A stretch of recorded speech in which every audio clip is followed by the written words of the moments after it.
Hi there guys, in this video I will show you how to backup Viber to Google Drive. Firstly, get up into your settings on your account, and then when you get up right here, you're gonna find out all these 7 options.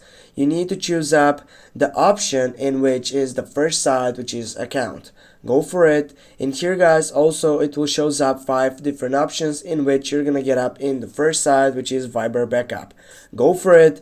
And then here it will shows up that section in which you need to connect to your Google Drive section. When you connect it, now as you can see down, you have account for backup. Go for it.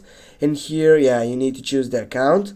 When you choose up it, here you need to select which is auto backup, daily, weekly, monthly, or off. For example, in this case, I have chosen daily because this is for me so important to get out all the version setups into it. And also here I can choose up include photos, videos, and then if you want to backup right every section right now, you need just to click right down for backup now. Go click for backup now and it will shows up directly that session. Thanks for watching guys. Don't forget to hit that like and share the video. See you soon.